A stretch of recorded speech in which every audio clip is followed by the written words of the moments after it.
Lebanon, known as the Paris of the Middle East and famous for its vibrant culture, perfect climate, dope rooftop bars, beach clubs, dance clubs, and of course for having the best food in the world. In my unbiased opinion, of course. I mean, who doesn't dream of swimming in a sea of shawarma and diving into a vat of fresh hummus and baba ganoush with a little tabbouleh on the side? I'm not gonna say my mom's recipes for all of the above are the best, but I'm not gonna say that. Now, if you're wondering, Micha, why would your mom have the best Lebanese recipes? Well, I'm 100% Lebanese, and my parents immigrated from Beirut when they were almost 40 years old with my 4 older siblings, a few years before I was born. So they've been making the OG dishes for a long time. And luckily, there is a big Lebanese population in California, which means we got the goods to cook with. Oh, beautiful. You just mix that with some oil. Since I'm back in Los Angeles visiting my family, I couldn't miss the opportunity to make a few of my favorite insanely delicious Lebanese dishes. Sweet nectar of life. That is so perfectly creamy. So in today's video, we're gonna be shopping, prepping, and cooking up a storm. The onions are cut. As my sister and I strive to keep our parents' traditions alive. Oh! That is it. And hopefully pass them down to the next generation. Hummus. Good job! Subscribe to follow my adventures across Italy, South Africa, and America.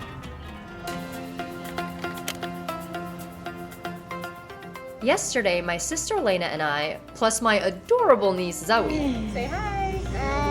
went grocery shopping at our local Middle Eastern shop and picked up the key ingredients we needed, which consisted of 4 tomatoes. What is it called, Zozo? Panadura. Good job. We left her unattended for 1 minute and she eats the tomato. You did this? 4 bundles of parsley, 2 bundles of green onions, 1 bundle of mint, 6 lemons, garlic, 6 pounds of filet mignon, tahini, Naturally hulled toasted stone ground sesame seeds. Like mom gets. a carpet of bread. It's like Aladdin's magic carpet. Just kidding. 2 packs of normal-sized pita bread. Oh my goodness, we're just... Ooh, yeah, that's nice. Oh, you need that? Okay, you can keep it. 2 cans of chickpeas, It looks Arabic, so we're gonna go with that. lettuce, and cucumbers. Then it was back home to wash and prep everything for our cooking marathon the next day. Whee! So you undo the bundles of parsley, nice and fresh. All right, parsley's freshly washed. It's very wet. We want it to be a little bit more dry. Normally we centrifuge them, spin them dry, but we don't have one. So we're just spreading them out as much as we can. And we're gonna let them air dry for a little bit. You could even take this towel and like blot it down. Kind of think like you're washing delicate hair. You could just kind of, you know. Zoe's got other things on her mind right now. No more applesauce, all done, okay. Take care of your kids while you're working. Just kind of rub it dry. We're gonna let it air dry for a bit so that when we chop it, it lasts longer in the bag, even though we're making this tomorrow. Okay, so when you wash the green onion, you gotta chop the tips off, the ends, and give them a good wash. What are you doing? We are squeezing lemons. We need lemons for a lot of stuff. The basis of most Middle Eastern dishes includes lemons, so we're just gonna keep squeezing. We got a bunch here. It's always better to have more than not enough. Heads up, it's probably easier if you get a what is it, a machine? What are they called? Electric Electric juicer. one. This one I'm pretty sure we've had since the 90s in Canada. Oh yeah, that thing's been loved on. Like this thing's had its fair share of usage. You want to make sure you're getting rid of the seeds, but you don't want to get rid of the pulp from the lemon, because that's where the good stuff's at. Okay, so after it dries, you have to rebundle it, like when you bought it. Some of the pieces are shorter than others on the stem, so to not have a lot of stems when you cut it, you got to kind of separate them, bundle it real tight. Some of them are already they're small, so you could just leave these in their own pile and chop them separately. When it gets a little too tiny, you can just pick these ones off the stem and put them in a pile. Hi. Can you say tabbouleh? Boule. You're so cute.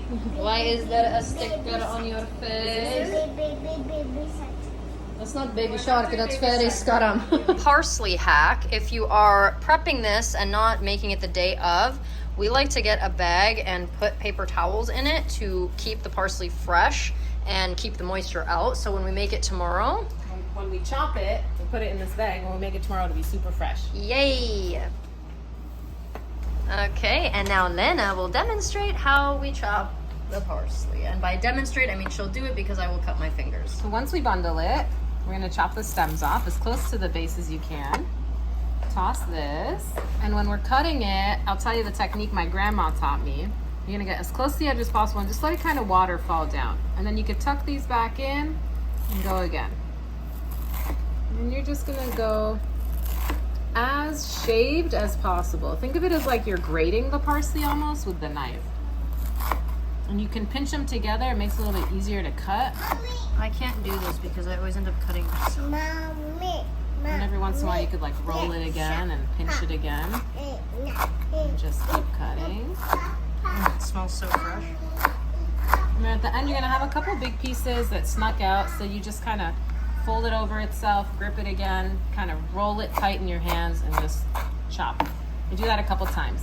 The more fine you can cut it, the more gentle it will be on your palate, because parsley can be a little bit coarse sometimes. So you want to cut it fine so you're not choking on it. What a beautiful demonstration. Thank you. A sharp knife helps. Once you can't really squish it together anymore, you've pretty much kind of cut it down as far as you can. Sometimes if you do this, the bigger pieces will come up, and you could just kind of focus on those. And once you do that, you're going to put it in your prepared bag with a towel, paper towel. I'm just going to fill this guy up. So one trick some people use, because the chopping, especially if you're making a big batch, can take a long time. So some people, they just cut the stems off and then throw everything in like a food processor and kind of just, you don't blend it into a smoothie obviously, but you just kind of grate it down. That's a good technique if you have too much to make, not a lot of time, and or your hands hurt after cutting too long. But this is definitely the better way to taste it. You'll notice like the water doesn't turn green. You can really enjoy the taste of the parsley because the food processor kind of just grinds it down too much. We don't want it that fine. And when you think you're done, chop some more.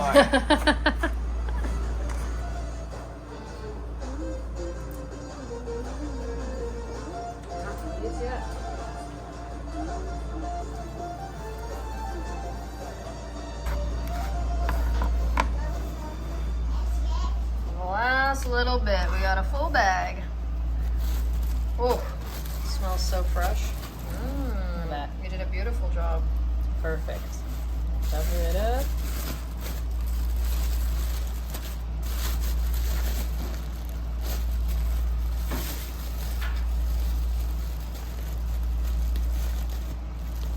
There we go. And now in the fridge. Till tomorrow.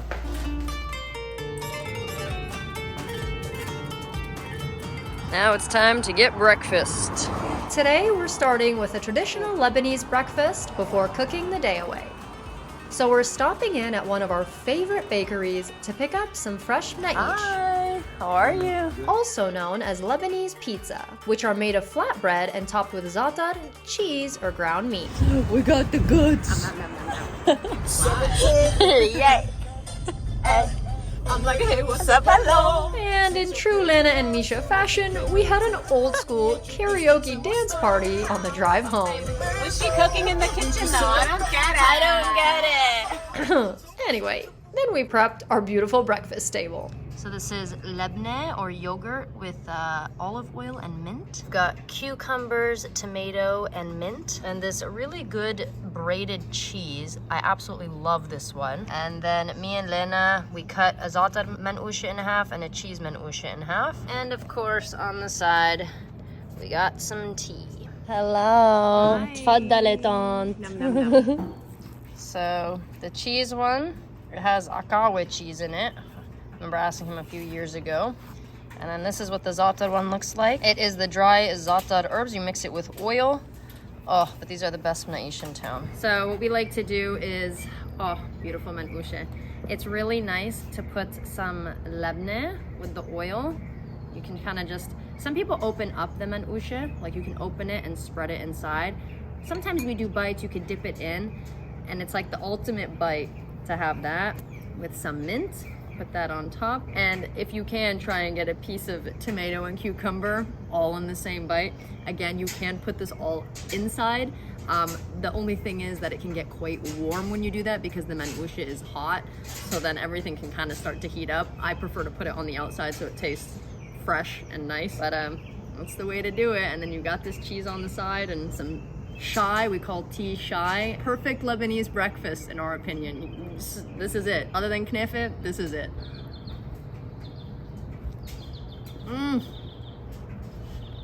Best na'is we've ever had outside of Lebanon.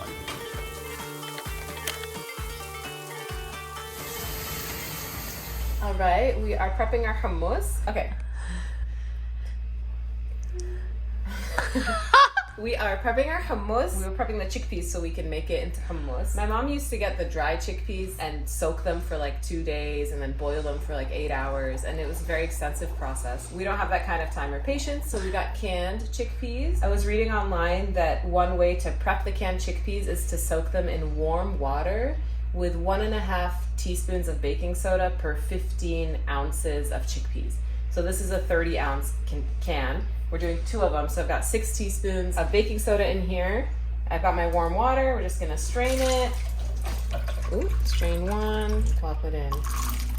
We're just gonna let these soak for about an hour. It's gonna help the skin kind of peel off more easily, and it helps make it the creamiest hummus you can have. Then we added our second 30-ounce can, added a bit more warm water, gave them a little mix, and set them to the side to soak for an hour. And now it's time to make tabbouleh. All right, so we have our pre-washed mint and green onions. Wrap them in a towel, put them in a plastic bag. They'll last a really long time. We've got our parsley that we worked on yesterday. We need tomatoes, probably about 2 nice ones. We're gonna wash a 3rd one for our shawarma. We'll just wash all 4. And we need our lemon that we squeezed. We'll get 1 cup for now. Okay, here is the fine. We really have everything in this brand. And we need our cracked wheat. So we get, it's called birghul, and you need the fine one. There's different kinds of these. Fine is best for tabbouleh. For a nice sized bowl of tabbouleh, I think about Miranda's staring at me. Your American husband learned 3 words in Arabic, and they're all terrible. Bilizin. You are excused. That's the most random one. I know. It's fun when the family works from home. Everybody's here. And action. For the amount of parsley we cut, about 2 tomatoes, a pack or 2 of green onions, about half a cup of the birghul is good for the tabbouleh. You want to soak it in some water, swirl it around, let it get wet, and then just kind of from here, scoop it out with your hands, give it a little squeeze. This will help kind of soften the birghul while you make the rest of your salad, so when you eat it, it's not as coarse. So we got about 2 bushels of green onions. I'm just gonna kind of clean up the kind of, slightly beat down ones. I'm not chopping all of them. I feel like it's way too much. Some green onions are thinner than others. These are thicker ones, so I feel like this should be more than enough. When the ends are this thick, just so you don't get a big old thing of green onion, I like to kind of split up the white part before I chop them.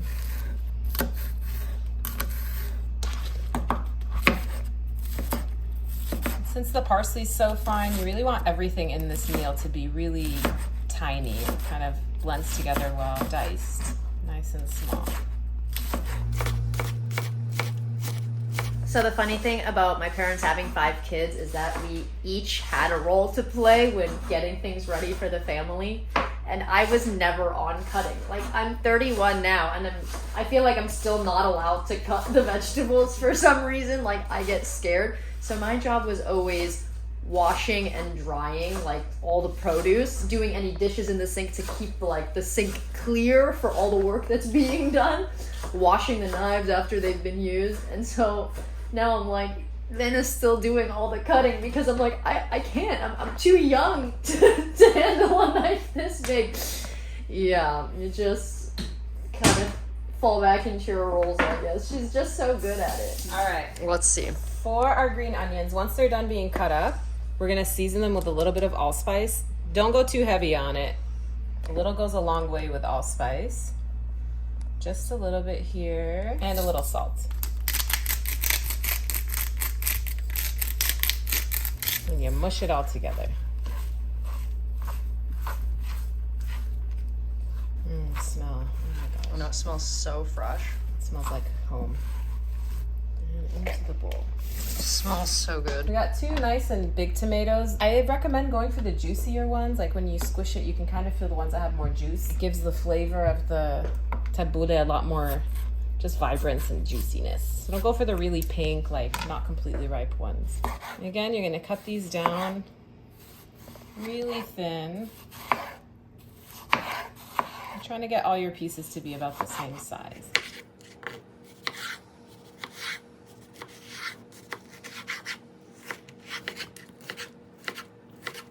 Again, you're gonna wanna chop them up super tiny, kind of so everything's about the same size in your bowl. So you kind of are mimicking the size of the green onions.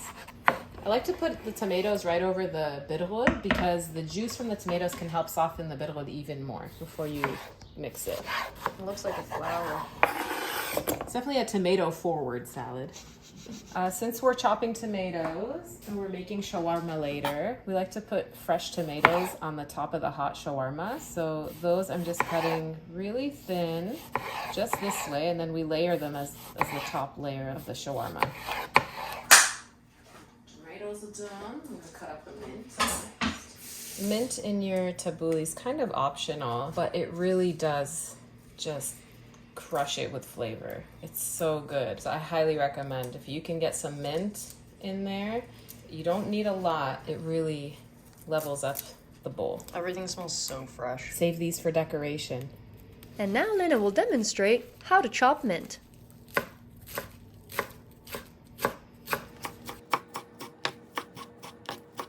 Again, you want to cut this really fine. Like, think of your dried mint. You get dried herbs. You want it to be so small that it blends in really well.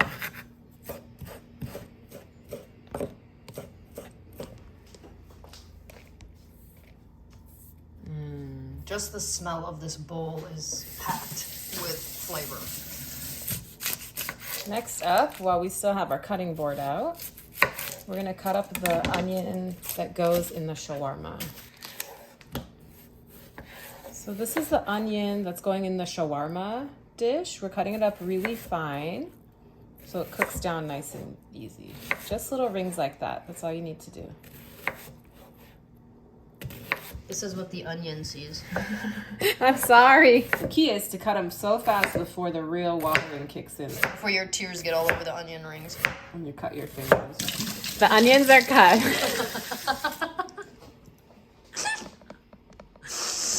You look great.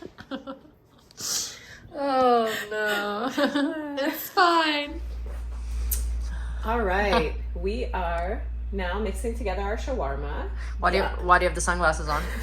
I may or may not want you all to see my bloodshot eyes from cutting the onions. We're gonna add in our meat. We got filet mignon. It's on the pricier side, but we don't make this that often, so we splurged today. Open this bad boy up. It's pre-cut, so we don't have to deal with any meat cutting. Throw it in there. We're gonna throw in our onions. And we're gonna throw in some wine. So at the Arabic store that we go to, we prefer to go there for the shawarma meat because you can, like, they know shawarma. So when you say we're making shawarma, can you cut it? They know exactly what to do with the meat, which is great. You can get obviously meat from normal grocery stores, but then you do have to kind of cut it very finely yourself. Just is a bit more work. Show you a cut. Yeah, so These are your cuts of meat. It's really fine, really long. Cooks down really nicely. We're just gonna spread it out.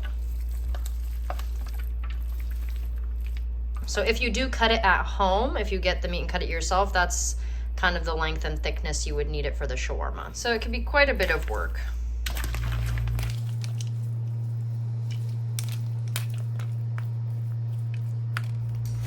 So because, like Lena said, we don't make it that often, we kind of just went in and got 6 pounds of meat. This is normally the tray we would make it in, but it's a lot of meat, so we're gonna have to separate them into 2 trays. But that's fine, 'cause it's gonna be delicious. So we're portioning out the meat into a second Pyrex because you don't want the pan to be too overcrowded. You want the meat kind of like maybe 1 inch in depth of the pan. So we had just way too much meat in there. So we're just spreading it out just for better cooking.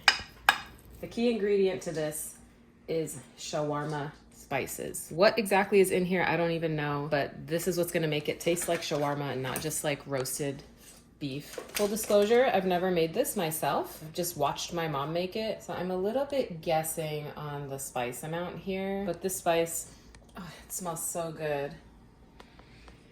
Yeah, more? a little bit more. I'd rather have it too much than not enough. We'll let you know later if we did too much.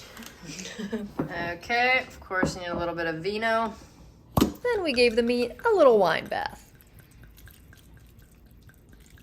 Wow, that is generous. I'm pretty sure it's supposed to be generous. Like you need enough liquid for the, like not the height of the meat, but almost. Plus it's just the sauce, like you don't have to eat it.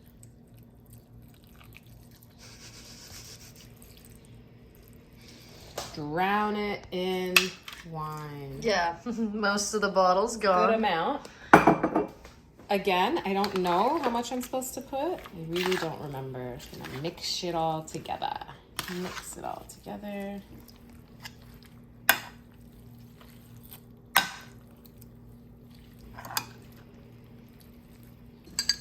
We're adding a little bit of lemon juice.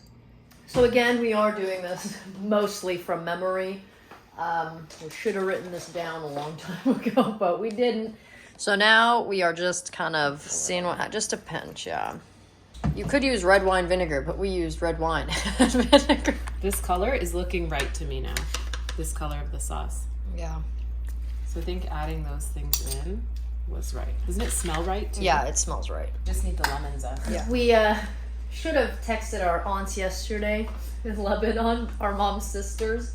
They probably could have told us. We thought we knew it. We thought we knew it, but it's like midnight in Lebanon right now, so we can't call for it. It's smelling right. Pretty right. Yeah, smelling pretty right. When you make hummus, you're supposed to use a food processor, not a blender, but our mom's food processor is in storage, so we will see how this goes. So we got the chickpeas, we've got peeled garlic, lemon juice, and the tahini. That's pretty much all it needs, and salt. Our chickpeas have been soaking for about an hour now, so the skin should come off pretty smoothly. I'm just kind of rubbing them between my fingers to loosen it up. And the skin generally kind of floats to the top, so hopefully this will be...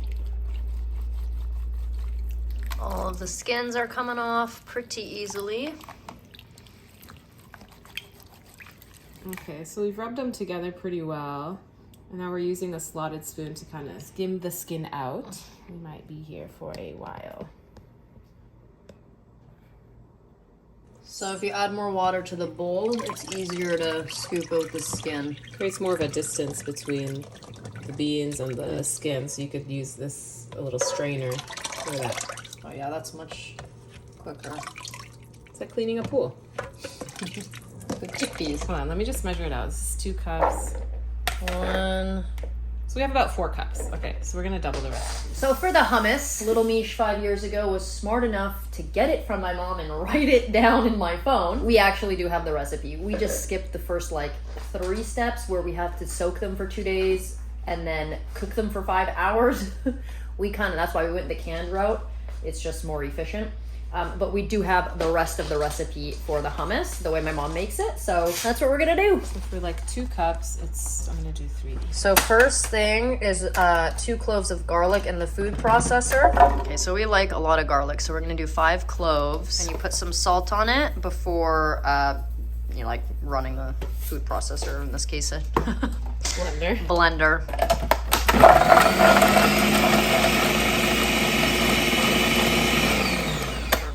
Then we take them out and put them to the side. So it's going in a baby shot glass. See, this is where home recipes get a little confusing because it says put chickpeas in food processor with 3 scoops of lemon juice and 3 scoops of the sesame seed oil. But what is a scoop? I guess we'll just have to see. And then after we do that and grind them up, then we put the garlic and mix them all together. What would you think a scoop is? Like a spoon? Either this spoon or probably, knowing Mom, Oh, yeah, I know what spoon you're talking about. This spoon. Yes. Oh, you still have it.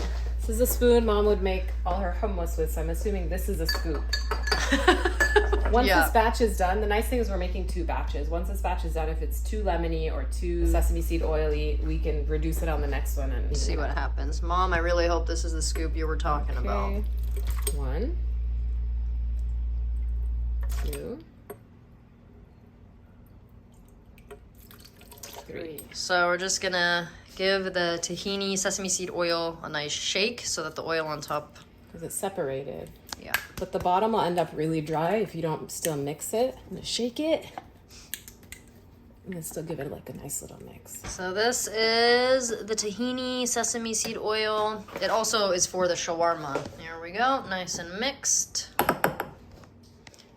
And we're gonna do 3 mom scoops of the sesame seed oil.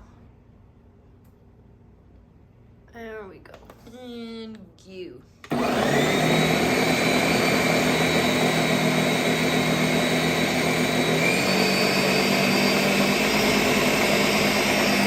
Then we added a teaspoon of our crushed garlic and a pinch of salt. How's it looking? Oh my god, it smells so good. It looks really good and it smells really good. I think we did it, sis. Yay. We decided to add another scoop and a half of lemon juice and blended it again. The lemon juice, an extra spoon, so we made it 4 scoops of the ladle. Okay, now it's a taste Moment test. of truth.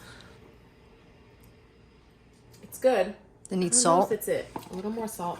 I'm even tempted to put more garlic and more lemon juice. You taste it. I mean, I love lemon juice and garlic, so I'm never mad with more. It's very tahini. Yeah, it's a little too sesame, like, too much like the sesame seed oil. It could definitely use salt and more garlic. Yeah, so a little more salt. Again, like, after you go past the basic recipe, it really just comes down to personal preference. Like, some people really don't like garlic. We love garlic, so I'm happy to add more salt. For some people, this might be perfect, but for our taste buds, we want to jazz it up a bit more. Yeah, I like it blasted with flavor.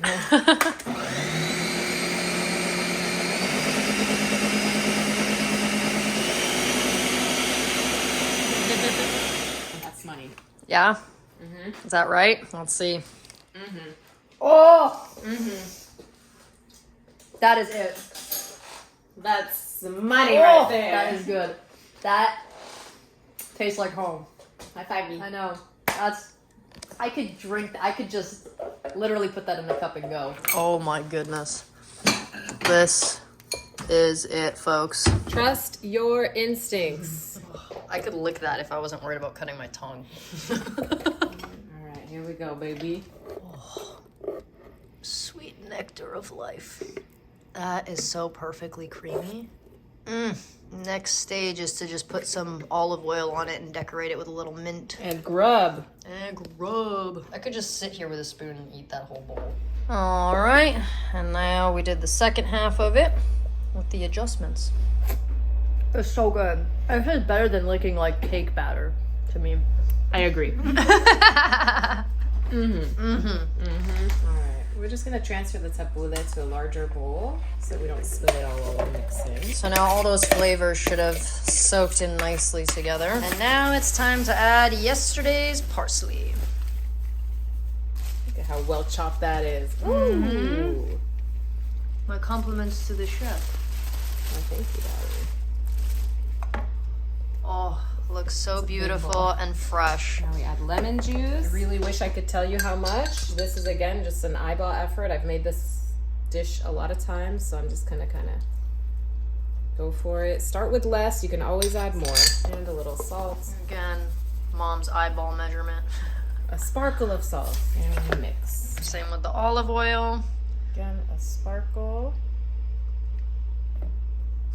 How much is a sparkle? It's like Mom always says a sparkle of this. I'd say about 2.5 rounds over the top of the bowl. Oh my god. We did all the portioning really well. So it looks like our burgle wheat measurement was correct. We used a little less than half a cup. Yeah.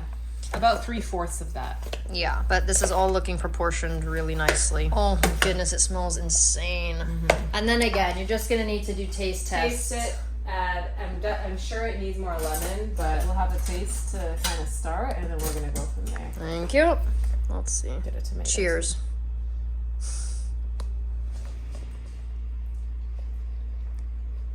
It's really good. I think a little bit more lemon and a little bit. Oh my god, that's so fresh though.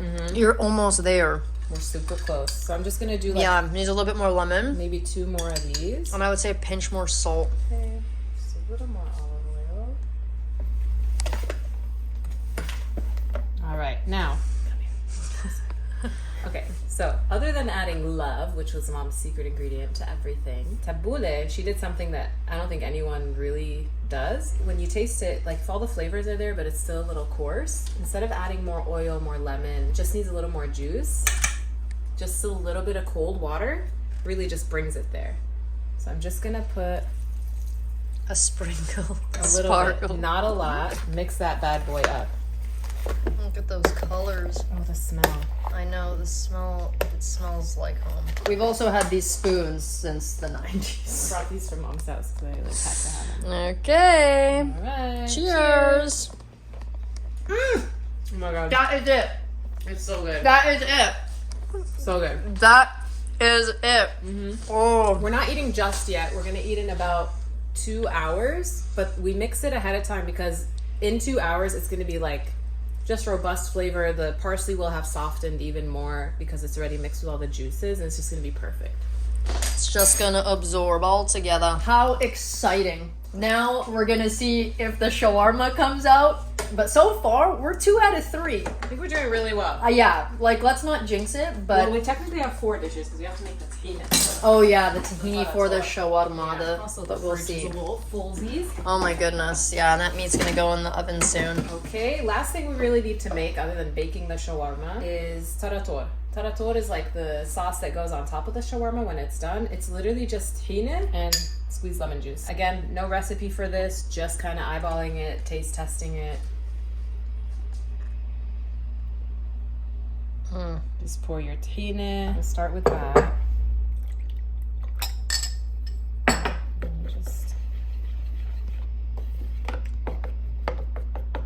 hope I didn't do too much lemon, but we have more tahini if I did. If it's really thick, we can add water. Yeah, it's definitely too thick. Can you taste it?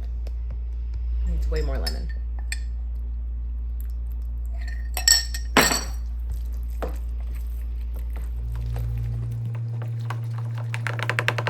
I think the only other thing is salt. Oh, that's looking good. Needs a lot more. Maybe water. Should we try a pinch of water? Okay. And the third ingredient is water. Trust it, it'll get there. We're looking for like a runny, kind of like liquidy sauce. Like a drizzle. Salt. That's like the consistency you want. It could be runny, You just need but to- I like it thicker. Yeah, you just keep going until you kind of get it as least lumpy as possible. Make yeah, sure it's like nice mixed. and smooth, basically. Yeah. Let's see.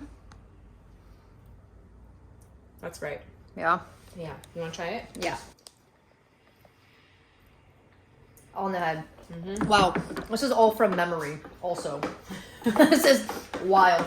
So this is supposed to have this consistency because when you put the shawarma in your plate, you use it as a drizzle on top. It on top. Yeah. Nice and like, ooh, yeah. Perfect. The last thing is the shawarma. Okay, so it was 4 things. So now we're 3 out of 4. All right, so the last thing that the shawarma needs before we throw it in the oven is some lemon zest. So just wash some nice lemons. Just zesting it. I'm gonna zest 2 full ones. That way I could kind of gauge how much we need. And throw it in with our shawarma stuff. And now, all right, so this is the zest of about 2 lemons. Just gonna throw it on top. A little bit here.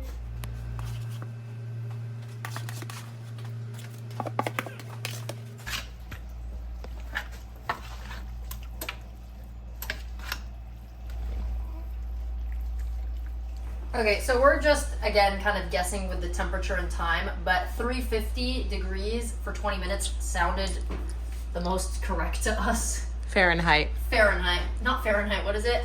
Is it Fahrenheit? Yeah, it's not Celsius. Otherwise, we'd be charring it. Say hi. Say hi, Zaza. Hi, Zaza. I know. What are you eating? What's it called? Mishmush. Apricot. It's yummy, huh? Juicy? Okay, back to your regularly scheduled programming. Hopefully this is the correct temp. We will see. Alexa, set timer for 20 minutes. We're actually going to check it in 10 minutes, so Yeah. let's set a 10-minute timer. Okay. Okay, and we've decided to raise it to 400. You want baby shark? Yeah. It's boiling a little, but still completely raw. Yeah.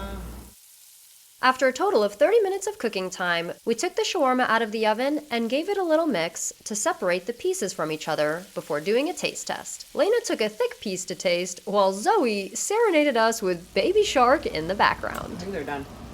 Okay, so we had them in at 350 for 10 minutes, but then they weren't really boiling, so we upped it to 400 and put them in for another 20 minutes, and now they seem to be done. It did take also a while for the oven to get to 400, so somewhere in there it's scaled up, but Lena's saying it's tasting like it's good. Since they're done, fresh out of the oven, I'm just going to throw the tomatoes on top. Some people don't like the tomatoes. You can eat around them, but throwing them on while it's hot kind of cooks them, but without cooking them. I'm me, I'm people. I don't like the tomatoes. Whenever it ends up in, they get warm. Some people really enjoy it, but I hate warm vegetables so much. Well, one tray won't have tomatoes at all. So I always scoot it to the side. There you go. Okay, so we'll leave this one tomato free. And to make it look pretty, you make a little moat with the spoon and put oil. A little sprig of mint. Our feast is ready. Looking so fresh. And we got the good stuff over here. And on the side we have cucumber, mint, and lettuce, along with pita bread. We're ready to grub. I would like to personally thank my sister. Come here, come to the stage, please. What? She is the reason these recipes stay alive. I would not have been able to do this. I mean, I mostly watched today. so good. I'm the helper behind the scenes, just washing things. But without you, this would not have happened. And it all tastes spot on. I have yet to taste the shawarma, but you had a piece and you said it tasted pretty good. Right, yeah. It tasted right. Yeah. So with the tarator, we should be good. Yay! And Zoe gets to try Are you it ready too. to eat? Look what Mama made. Yeah? Does it smell yummy? Yeah, it smells yummy. What is this? What is it? That looks like a flower, but what is this? What's in here? Hummus. Good job. What's this, baby? You say tabbouleh? No, bullet. Tabbouleh. Good job. Boule. And what's this? This is called shawarma. Oh, Panamana. What is it? Panamana. Try again. Shawarma. Panamana. Close. Hold on. This is called Tarator. No, Japan. It's not Leban, baby. It's Tarator. God. You're right, but it looks like Leban sometimes, huh? I'm surprised she even said that. And what is this? Panadol. Panadura. Good job, Zaza. Are we ready to eat? Are you Yeah. hungry? Yeah. Let's eat. Say, let's eat. Let's see. Say, tfaddalo. Panadol. Wow. Panadol. Tfaddalo. Do this. Tfaddalo. Panadol. Tfaddalo. Panadol. And this is Zoe's plate. She always ends up elbow deep in hummus when she eats it. She sometimes paints herself with it. Thanks, sis. Oh, this is You're my welcome. dream come true coming home. Everybody wins today. So with the tabbouleh, you can either eat it with pita bread, which we like to do sometimes, or put it on lettuce. It's delicious. You make just a little bite like this. Oops, spilled a little bit. Just do that. Got your cucumber on the side. Delicious.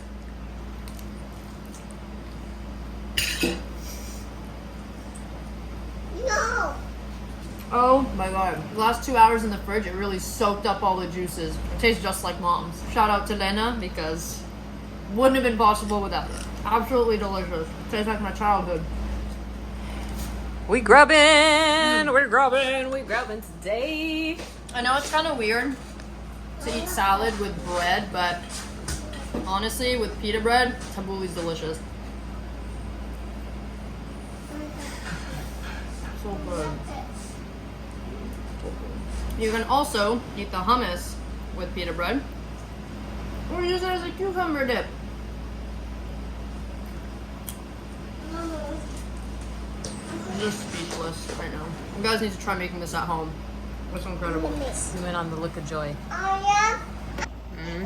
When you put your shawarma on your plate, you just take this and it's just, you can go as light or as heavy as you want. I like to go medium so that every piece has a little bit, but it is personal preference. It smells so good. Let's eat.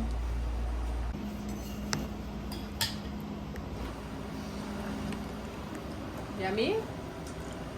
So good. Nailed it. Absolutely nailed it.